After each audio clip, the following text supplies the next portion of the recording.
जिसके घर में संपदा की कमी होती है, जिसके घर में कर्जा बढ़ जाता है, लक्ष्मी नहीं आती, बहुत टेंशन की जिंदगी जीता है मनुष्य, व्यापार चल नहीं रहा, बहुत तकलीफ का जीवन चल रहा होता है, तो आज भी नियम है महाराज कि सोमवार शुक्रवार ये 2 वार ऐसे हैं, इन 2 वार को यदि कटोरी में थोड़ा सा शहद रखकर, मधु रखकर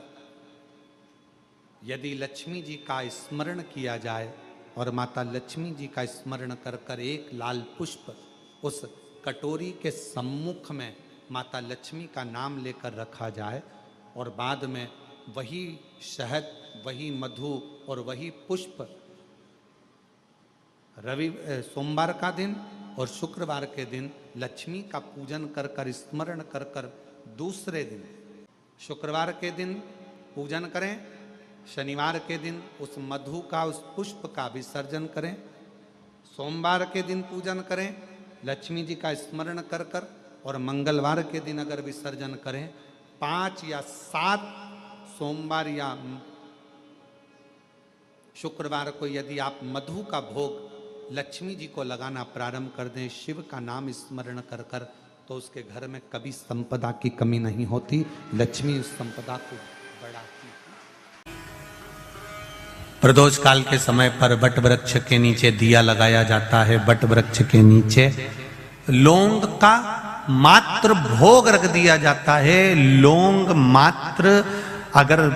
वट वृक्ष के नीचे दिया लगाकर एक लौंग का जल या लौंग भगवान वटकेश्वर महादेव के नाम से भी अगर शिव को समर्पित करी है, तो ये निश्चित है कि कर्जा कितना भी भारी होगा वो कर्जा चूकेगा जरूर, और कहीं ना कहीं से लक्ष्मी की व्यवस्था देवाधिदेव महादेव करेंगे। शास्त्र कहता है कि जिसके घर में संपदा की कमी हो, पैसा आ ही नहीं रहा हो, सब दूर उलझ गया हो, बहुत टेंशन चल रहा हो,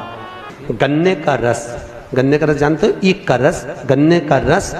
तुलसी जी के क्यारे में हाथ में लेकर 7 बार अपना नाम और गोत्र बोलकर छोड़ दो, जिंदगी में 3 साल में तो करोड़पति बनकर बैठ जाओगे, कभी लक्ष्मी की कमी नहीं आ सकती। बेलपत्री के पेड़ के नीचे शाम के समय लक्ष्मी का वासा होता है, इसलिए लोग बेलपत्री के पेड़ के नीचे सोमवार को अगर दिया लगाते हैं तो उनके घर में कभी लक्ष्मी की कमी नहीं होती साहब, अपार धन बढ़ता चले जाता है। में कहा कि जब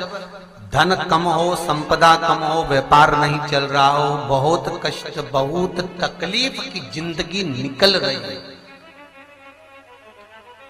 2 रुपए भी अगर खाने के लिए नहीं है, तो एक बार प्रयास करना, घर में ही प्रदोष के दिन घी का दिया लगाकर या मंदिर में शंकर के घी का दिया लगाकर उसमें 2 बाती, कितनी बाती? 2 बाती रखना, चाहे तुम लंबी रख लो चाहे गोल रख लो, पर रखना 2 ही बाती। घी का दिया लगाकर दुख दहन स्तोत्र का पाठ करो, दारिद्र दुख दहन स्तोत्र का पाठ बाजार में किताब मिल जाएगी, नहीं मिले तो मोबाइल पर सर्च कर लेना, उसमें निकाल लेना, उसका पाठ करो, कम से कम 5 प्रदोष तो करो। और बाबा विश्वास रखना शिव महापुराण पर, अगर पहली प्रदोष पर ही आपने अगर घी का दिया लगाकर, आसन लगाकर शंकर के सम्मुख में प्रदोष के दिन, प्रदोष काल में शिव की पूजन कर कर दारिद्र दुख दहन स्तोत्र का पाठ चालू कर दिया, तो विश्वास रखना कि 5 प्रदोष तक तो बाबा खुद करुणा कर देगा। आपको मुड़कर नहीं देखना पड़ेगा, नौकरी नहीं लग रही, सर्विस नहीं लग रही, परास्त हो चुके हैं, फॉर्म भर भर कर, दुनिया के हाथ जोड़ जोड़ कर, एक बार महादेव के हाथ जोड़ लो, एक बार उससे कह लो, बेटों की जॉब ना लगे, कई माताएं आके कहती मेरे बेटे की सर्विस लग जाए गुरुजी, बस इतनी कृपा कर दो, तो हमने को उसको कहो